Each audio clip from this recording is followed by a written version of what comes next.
ఒకసారి అంటే వారి ఐడియాలజీ ఏంటది, అది నిజంగా ప్రాగ్మటిజమా?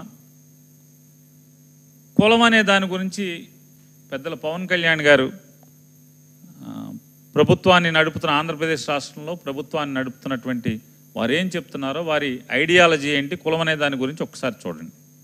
మీ వెనకబాటుతనం, మీ కోరికలు ఉన్నాయి కదా. ఎవడు మా కులం నుంచి ముఖ్యమంత్రి అవ్వలేదు, మీరు ఓటేయండి, అవి చూపిస్తుంది. కాపు, తెలగ, ఒంటరి బలిజలకి చెప్తున్నా, మీరు ముందుకొస్తే తప్ప ఈ రాష్ట్రంలో మార్పు రాదు. కనీసం ఆంధ్ర భావన ఎలాగో లేదు, కనీసం కుల భావనను తెచ్చుకొని బాగు చేయండి రాష్ట్రాన్ని. కుల పోరాటాలు ఎంతకాలం చేస్తాం? నేను కులం కోసమే ప్రయాణిస్తే కుల నాయకుని అయ్యేవాడిని కదా. నేను కులం కోసం ఒక్కదానికి రాలేదు. నేను సంపూర్ణ మానవాళి కోసం వచ్చాను. జాషువా విశ్వనరుడు అన్న కాన్సెప్ట్ని గుండెల్లో పెట్టుకొని వచ్చాను నేను. మళ్ళీ జాషువా గారిని ఎందుకు అపవిత్రం చేయటం మరి నాకు అర్థం కాదు. జాషువా గారు ఉంటే ఏమైపోయాడు ఆయన, పెద్ద ఆయన.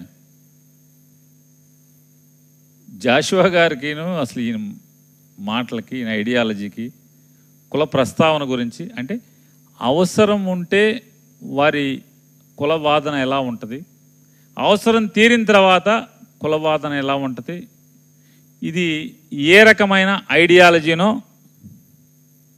ప్రజలు ఆలోచించుకోవాలి. వారి ఐడియాలజీని నమ్మి వారి వెనకాల వచ్చినటువంటి కార్యకర్తలు కూడా ఆలోచించుకోవాలి. అలాగే మతం గురించి వారికి ఉన్న ఐడియాలజీ ఏంటో ఒకసారి చూద్దాం. ఆడేది కొద్దిమంది రాజకీయ నాయకులు ఆడతారు, వాళ్ళు కూడా ఎక్కువ మంది ఆడేది కూడా హిందువులే. అసలు ఇలాంటి గొడవలు పెట్టింది హిందూ నాయకులు తప్ప మిగతా నాయకులు చేయరు. అసలు రాదు వాళ్ళకి. మా నాన్న ఎలాంటి వాడంటే, మా నాయనమ్మ దీపారాధన వెలిగిస్తే దీపారాధనలో సిగరెట్ వెలిగించిన దేవుడు లేడు, దెయ్యం లేదనే వ్యక్తిమత మా నాన్న. నా స్నేహితుడు కూడా పాస్టర్, నాతో పాటు చదువుకున్న స్నేహితుడు కూడా తను పాస్టర్ ఉండేవాడు.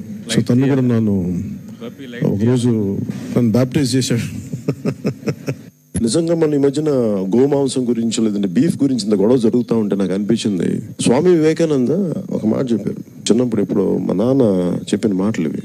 నిజంగా నాకు ఆకలేసి వేరే దారి లేకపోయి నేను ఉండాలి అంటే గుడ్డు మాంసం ఇది ఆయన అన్న మాటలు. నేను బీఫ్ తినాలి అంటే నేను తిని ముందుకెళ్తాను తప్ప దాన్ని వేరేలా చేసుకోనని స్వామి వివేకానంద అన్న మాటలు ఉంటాయి. ఆయన స్వామి వివేకానంద జీవిత చరిత్రలో ఉంటాయి. అంటే తిండి ఏది తిన్నామని కాదు, నిజంగా మరి తిండి శాకాహారమే తింటే అందరు గొప్పవాళ్ళు అయిపోతారంటే మరి గుజరాత్లో గోద్రా ఘటన ఎందుకు జరిగింది? హిందూ ధర్మాన్ని మీరు అగౌరవపరుస్తున్నారు. అరే నేను హిందువుని, చాలా బలమైన హిందువు, నేను కూడా అది కూడా చెప్తున్నాను మీకు. ఎవడు బలమైన హిందువు అంటే అన్ని మతాల్ని సమానంగా చూసేవాడే బలమైన హిందువు. కానీ కోట్లాది మంది హిందువులు అపవిత్రమైతే, ఈ ప్రసాదం అపవిత్రమైతే ఒక్కరు కూడా మాట్లాడకూడదు, ఇది సెక్యులర్ వ్యవస్థకు విఘాతం అంటే హిందువులకి మనోభావాలు ఉండవా? ముస్లింస్ ని, ఇస్లాం సమాజాన్ని చూసి నేర్చుకోండి. వాళ్ళ అల్లా అంటే ఆగిపోతారు, మనం గోవింద అన్నం ఆగం. మన దేశ దౌర్భాగ్యం మనం హైందవ ధర్మానికి మన గౌరవం ఇవ్వం.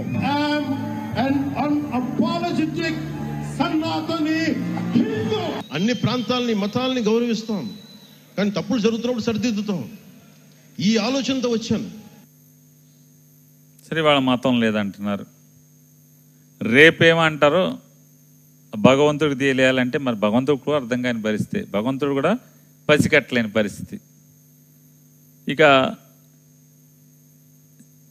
పొలిటికల్ స్టాన్స్ గురించి, అంటే ఒక రాజకీయ సిద్ధాంతం గురించి, ఆయన సిద్ధాంతం గురించి కూడా చెప్తారు.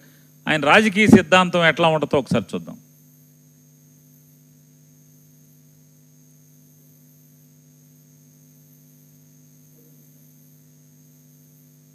చేగువేరా, మొత్తం ఆఫీస్ అంతా కూడా చేగువేరా ఫోటోలు ఉండేవి.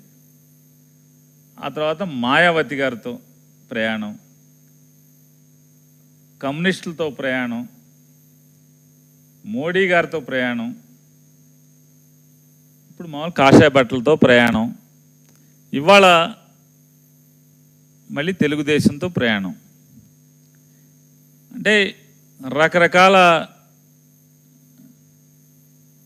స్టాన్సులు, పొలిటికల్ స్టాన్సులు, అంటే లెఫ్టిజం, రైటిజం, సెంట్రలిజం, ఒకేజం కాదైంది, అదే పవనిజం.